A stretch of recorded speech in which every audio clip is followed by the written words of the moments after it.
नमस्कार, मराठी प्रतिभा चॅनलमध्ये पुन्हा एकदा सर्वांचं खूप खूप स्वागत आहे. आजच्या व्हिडिओमध्ये मी गृहिणींसाठी हा मेकअप लुक दाखवणार आहे. बऱ्याच बायका आय थिंक गृहिणी असतील, नसतीलही, ऑफिसला जाणाऱ्या देखील असतील, कॉलेजला काही जाणाऱ्या मुली असतील, तर त्यांच्यासाठी पण हा मेकअप अगदी सुटेबल असणार आहे. सो व्हिडिओ तुम्हाला पूर्ण बघायचा आहे. जर आवडला तर तुमच्या मैत्रिणींसोबत शेअर करा ज्यांना याची खरंच गरज आहे. सो खूप बेसिक नॉलेज याच्यामध्ये मी तुम्हाला सांगणार आहे. तर आता आपण सुरू करूयात आपल्या व्हिडिओला. सगळ्यात आधी मी माझा चेहरा धुवून आलेले आहे. आता मी याच्यानंतर टोनर वापरणार आहे. टोनर अगेन मी म्हणलं ऑप्शनल आहे. तर मी असा एक कॉटन घेतलेला आहे छोटा. हा मिनिसोमध्ये वगैरे तुम्हाला मिळून जाईल किंवा अमेझॉनवर देखील मिळेल. आणि हे विश केअरचं प्युअर ग्लो फेस टोनर घेतलेलं आहे. याच्यावर स्प्रे केलं. टोनर जर तुम्ही वापरलं तर तुमचे जे पोर्स आहेत ते थोडंसं मिनिमाइज व्हायला मदत होते, श्रिंक होतात, पूर्ण बंद होत नाहीत पोर्स. त्याच्यानंतर पीएच बॅलन्स जो असतो तो आपल्या स्किनचा खूप छान राहतो.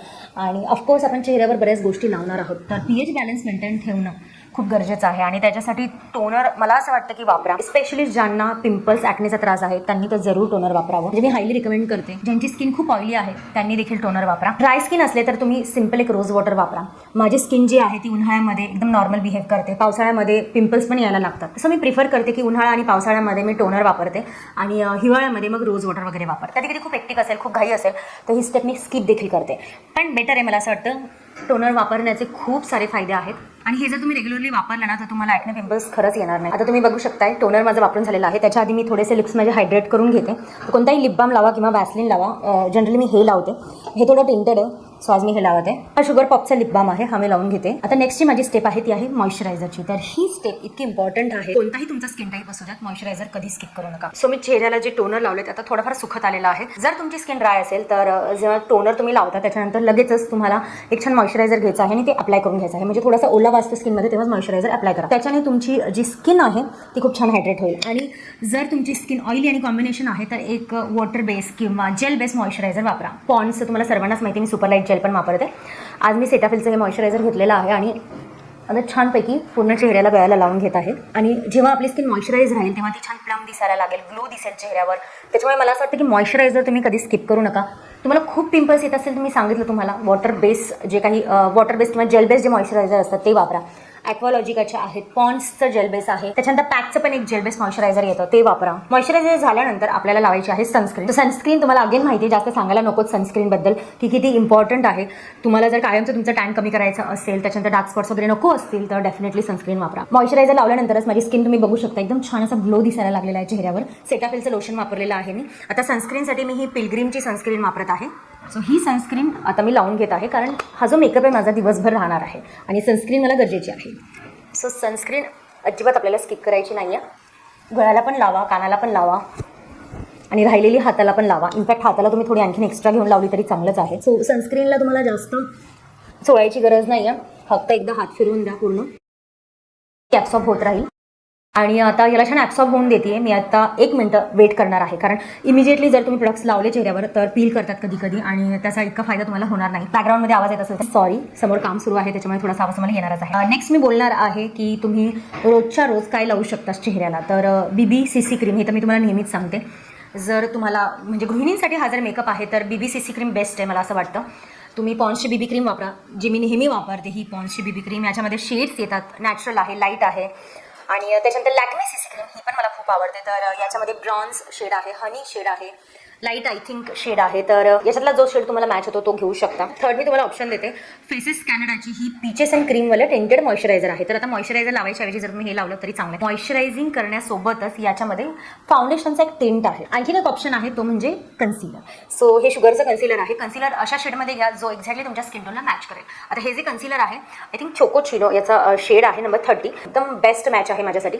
तर हे जर लावलं तर असं वाटतच नाही की मी काही लावलेलं आहे कारण माझ्या स्किनसारखंच याचा कलर आहे. सो मला असं वाटतं की हे माझ्यासाठी बेस्ट वर्क करतं. या 4 पैकी तुम्ही जर मला काही निवडण्यासाठी सांगाल तर मला पूर्ण फेसला पूर्ण क्रीम लावण्यापेक्षा किंवा BB क्रीम CC क्रीम लावण्यापेक्षा मला कन्सिलर जास्त आवडेल. कारण पूर्ण फेसला मला रोजच्या रोज तितकं लावायला आवडत नाही. आणि हे जे कन्सिलर आहे, एक मी तुम्हाला नेहमी सांगते की एक तुमच्या शेडचं मॅचिंग कन्सिलर नक्की घ्या किंवा ॲटलिस्ट असं कन्सिलर घ्या जे तुमचे under eye dark circles, dark spots वगैरे छान कव्हर करतील. सो हे जे कन्सिलर हे ॲक्च्युली माझे डार्क स्पॉट्स आणि अनइवन स्किन जी आहे ती कव्हर करतं. आणि माझी ओरिजिनल स्किन आहे.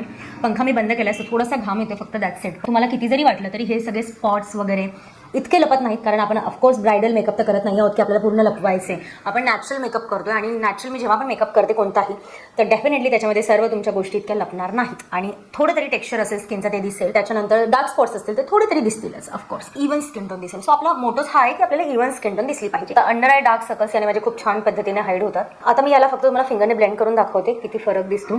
आणि तुम्ही बघू शकता इतकं छान माझ्या कलरला, स्किन टोनला हा शेड मॅच होतो. तुमच्या आईजच्या वर पण तुम्ही हे लावू शकता. फिंगरने खूप छान ब्लेंड होतं हे कन्सिलर. सो तुम्ही डिफरन्स बघू शकता. इथे अंडर आईज खूप छान कव्हर झालेले आहेत. छोटे मोठे डार्क स्पॉट्स डेफिनेटली दिसणार आहे तुम्हाला इथे. पण तुम्ही आता माझी ही साईड बघू शकताय. म्हणजे माझी स्किन वाटते पण थोडी बेटर वाटते. इतकंच आपल्याला करायचं रेग्युलर मेकअपमध्ये. आणि किती प्रॉडक्ट मी वापरलं, अगदी थोडंसं. आता ह्या साईडला पण तुम्हाला लावून दाखवते. आता बघू शकताय मगाशी माझी स्किन जी आहे ती अनइव्हन दिसत होती, आता ती इव्हन दिसू लागली आहे. आणि हेच आपल्याला करायचं आहे. बस इतकं केलं तुमचा बेस एकदम छान झालेला आहे. आता कॉम्पॅक्ट किंवा पावडर जे पण तुम्ही वापरताय त्याला अगदी हलक्या हाताने आपल्याला सेट करायचं आहे. तुम्हाला जर असं वाटत असेल की मला थोडंसं अजून कव्हरेज पाहिजे चेहऱ्यावर, तर कॉम्पॅक्ट वापरा. आणि लूज पावडर आहे ती फक्त सेट करायला असते. सो लूज पावडर पण मला खूप आवडते. आपण जास्त कन्सिलर अंडर आईजला लावलेला आहे, तिथे छान याला सेट करून घेतलं. ओके, माउथच्या अराउंड आणि नोजच्या अराउंड मी कन्सिलर लावलं होतं. सो थोडंसं मी तिथे लावेल. हे सेट करता करता जितकं पण याच्यावर वाचलं आहे ते पूर्ण चेहऱ्यावर असं पसरवून द्या. म्हणजे खूप जास्त प्रॉडक्ट नाही आहे याच्यामध्ये, बट तुम्ही एका प्रकारे सेट करताय पूर्ण चेहऱ्याला. माझ्या गळ्याची स्किन टोन ॲक्च्युली माझ्या चेहऱ्यापेक्षा थोडीशी लाईट आहे. इथे आपल्याला हेच करायचं आहे. आपल्या गळ्याचा आणि चेहऱ्याचा कलर सेम दिसायला पाहिजे. नेक्स्ट आयब्रोज आहेत. आयब्रोज टोटली स्किप करू शकता. जर तुमच्या छान आयब्रोज असतील तर फक्त एक असा स्पूली घ्या आणि छान कोम करा आयब्रोजला. एवढं जरी केलं तरी खूप आहे. आणि जर वाटत असेल तर हलक्या हाताने थोडंसं फिल करायचं, तर ते फिल करेल. मला आवडतं बेसिकली. तर याने जे आहे ते फीचर्स छान एनहान्स होतात चेहऱ्याचे. थोडेसे जे गॅप्स असतात ते फक्त फिल करायचे आपल्याला, बाकी काही नाही आहे. तर बेसिकली आपल्याला जे गॅप्स आहेत ते फिल करायचे आहेत. मी छान इथे आयब्रो फिल केलेले आहेत. आता तुम्ही बघू शकता इमिजिएटली किती डिफरन्स दिसतो चेहऱ्यामध्ये. एकदम छान असा आर्क दिसतो आणि खूप सुंदर दिसतं ते. त्याच्यानंतर नेक्स्ट आहे काजळ. आता हे पण ऑप्शनल आहे अगेन. तर कोणाला खूप काजळ लावायला आवडतं, कोणाला अजिबात आवडत नाही. आणि जर तुम्हाला आयलॅशेस कमी असतील तर मी तुम्हाला सांगेल की अप्पर वॉटर लाईन आणि lower water line. Upper water line म्हणजे ही आयलॅशची जी खालची वॉटर लाईन आहे त्याला अप्पर वॉटर लाईन म्हणतात. लोअर वॉटर लाईन ही खालची. जे काजळ आहे ते दोन्ही साईडला लावून घ्या. डोळे खूप छान दिसतात. मी तुम्हाला काजळ लावून दाखवते. ज्यांना आवडतं त्यांनीच लावा, ज्यांना आवडत नाही त्यांनी स्किप केलं तरी चालेल. पॅकचं हे काजळ घेतलेलं आहे मी. आता मी तुम्हाला सांगेल, जर तुम्हाला असं वाटत असेल की काजळ खूप खाली उतरतं, स्मज होतं, फक्त खाली छानपैकी कन्सिलर लावून पावडरने सेट करा.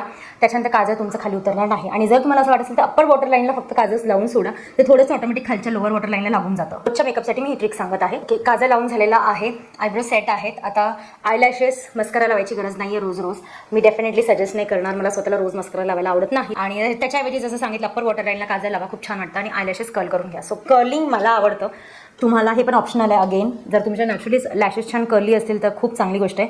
अदरवाईज असं कर्लर वापरून आयलॅशेसला थोडंसं हलकंसं कर्ल करून घ्या. सो येस, इथे छानपैकी माझा मेकअप झालेला आहे. आता जवळपास फक्त आपल्याला लिपस्टिक आणि टिकली लावायची आहे. आता लिपस्टिकसाठी मी अगेन न्यूड कलरचं ऑप्शन तुम्हाला एक देते आहे. आणि लिप बाम जो मी नेहमी वापरते पण मी आज तो वापरणार नाही आहे, कारण तुम्ही म्हणाल प्रत्येक व्हिडिओमध्ये तू हा मेबेलिनचा आलिया न्यूयॉर्क एडिशन मला वापरते लिप बाम. हा मला ॲक्च्युली लावायला आवडतो, पण आज मी तुम्हाला ही वाली लिपस्टिक लावून दाखवणार आहे. लॉरियल पॅरिसची लिपस्टिक आहे. याचा जो शेड आहे तो आहे 149 आय एन्चंट. बघा तुम्ही माझ्या लिप्सचा कलर आणि याचा कलर अगदी सेम झालेला आहे. सो ही मला खूप आवडते. एक्झॅक्टली माझ्या लिप्सचा शेड आहे हा. आणि इतकी लाईट वेट आहे ही लिपस्टिक. फक्त थोडंसं एक आहे की लवकर निघून पण जाते. एकदा दोनदा रिअप्लाय करावी लागेल. हा शेड जर तुम्हाला वाटत असेल की तुम्हाला नाही चालणार तर याच्यामध्येच आणखी थोडा एक डार्कर शेड येतो तो घ्या. किंवा हा वाला जो लिप बाम आहे खूप छान वाटतो तो घ्या. किंवा अजून एक ऑप्शन सांगते, पिंक लिप्स जर तुम्हाला आवडत असेल तर लिपस्टिक घ्या आणि याला बोटावर असं घ्या. त्याच्यानंतर थोडंसं बॅकहँडला लावा आणि ते फक्त तुमच्या लिप्सवर थोडंसं असं अप्लाय करा. सो याने देखील खूप सुंदर लुक दिसतो. मी तुम्हाला याच्या आधी पण हे लुक्स दाखवलेले आहेत, पण ही लिपस्टिक मला बेसिकली आवडते. आणि जर रोजच्या याच्यासाठी मी काही प्रिफर करेल रोजच्या मेकअपसाठी तर ही लिपस्टिक आहे. आता मी मंगळसूत्र घातलेलं आहे इथे आणि छान टिकली पण लावलेली आहे. सो कानातल्यासाठी तुम्ही असे स्टड्स घालू शकता, हे देखील खूप छान दिसतात. अदरवाईज असे हुप्स मिळतात छोटेवाले, तर हे पण छान वाटतात. मला बेसिकली असे हुप्स घालायला खूप आवडतं. तर इथे मेकअप तर माझा पूर्ण झालेला आहे. हेअरस्टाईलसाठी तुम्ही ब्रेड म्हणजेच वेणी करत असाल किंवा अंबाडा बांधत असाल किंवा क्लचर हेअरस्टाईल्स आहेत ज्या मी आत्ताच रिसेंटली एका शॉर्टमध्ये तुम्हाला दाखवल्या आहेत, त्या रेग्युलर बेसिसवर क्लचर हेअरस्टाईल खूप छान दिसतात. आणि जर तुम्हाला वेणी घालायला आवडत असेल तर डेफिनेटली ती घाला. मी आज एक छान वेणी घालणार आहे. म्हणजे ही पर्सनल चॉईस असते प्रत्येकाची. कुणाला केसमुखी आवडतात, कुणाला कोणी बांधायला आवडते, कुणाला वेणी घालायला आवडते, कुणाला क्लचर हेअरस्टाईल आवडतात. सो डिपेंड आहे ते. बट कोणती हेअरस्टाईल करा तुमच्या आवडीची. मी आज ही करते आणि तुम्हाला दाखवते. सो एक छान अशी वेणी घातलेली आहे मी आणि रबर बँड लावते इथे.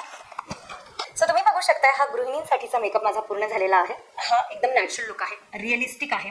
मला तरी असं वाटतं की तुम्हाला नक्कीच आवडला असेल. तुमच्या काही मैत्रिणी असतील ज्यांना अजिबात मेकअप येत नाही पण करायची इच्छा आहे किंवा गृहिणी आहेत तर त्यांच्यासोबत हा व्हिडिओ शेअर करा. आणि जर व्हिडिओ तुम्हाला आवडला असेल तर प्लीज प्लीज प्लीज लाईक केल्याशिवाय जाऊ नका. इंस्टाग्रामला देखील मला फॉलो करा. हा व्हिडिओ देखील तुम्ही पूर्ण पाहिला त्याच्याबद्दल देखील मनापासून आभार. सो आपण भेटूयात आपल्या नेक्स्ट व्हिडिओमध्ये. तोपर्यंत काळजी घ्या आणि हसत राहा.